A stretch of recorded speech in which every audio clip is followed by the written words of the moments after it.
Hey guys, welcome back to another one of my streams. Before I really get started, I've been wanting to give my 5 minute take on how I feel about Outriders. So far, I've played two characters in Outriders, and this is the third one, and it's the Pyromancer. And I have to say, I'm really enjoying this game. I would give it a rating of like 3 paws out of 4. Hey, I own a cat, so that's what I came up with. So 3 paws out of 4, which is pretty good. And the reason I gave it that rating is because it does fill a niche. I'm a big fan of looter shooters. I played Destiny for about 7 years, but Destiny's starting to get a little old, and I started looking for a new game. And I tried out Outriders on Game Pass, and I really enjoy playing it. And like I said, it's because it fits that niche for me. I enjoyed looter shooters. This is a looter shooter. The advantages of this one over like Destiny, for example, is that it's not as hard to figure out. It's not as complicated. It's easier to understand how all the parts work when it comes to the mods and how that impacts your class abilities and vice versa. So I really enjoy that aspect of it. So it doesn't take me a lot of time to figure it out because I don't have a lot of time.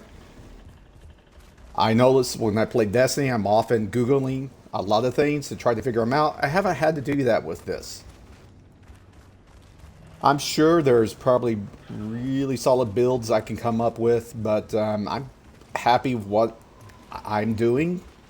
And I like the idea that when I look at the descriptions of the mods and how they work, it's easy to follow, easy to understand. So that's a big plus for me. Another reason, enjoy it, is the class abilities. You really do feel powerful, and that's one of the things about looter shooters that's is important to me, is that feeling of power. And this one does give you that. And if you get the right build, you can go in and just wipe out enemies easily with the class abilities alone. And that is a lot of fun. And that makes up for a couple of things or a couple of issues I do have with it. And one of them is that the maps are kind of hard to navigate. Going back and forth, like if I complete a hunt, or what's the other one called? I forgot what they call it. But like when I complete a hunt and I want to return back to Trenchtown and turn in the bounty, it could be a little complicated navigating that and getting back to Trenchtown and turning the bounty in. That's a little mundane. There's not a lot of variety in the enemies, so that's another negative to me. But overall, like I said, I give it 3 paws out of 4, so I do really enjoy it, and I would definitely suggest this game to someone else. So hopefully you enjoyed this 5 minute review. I'm not even sure if that was 5 minutes, been more than 5 minutes, but thank you for listening.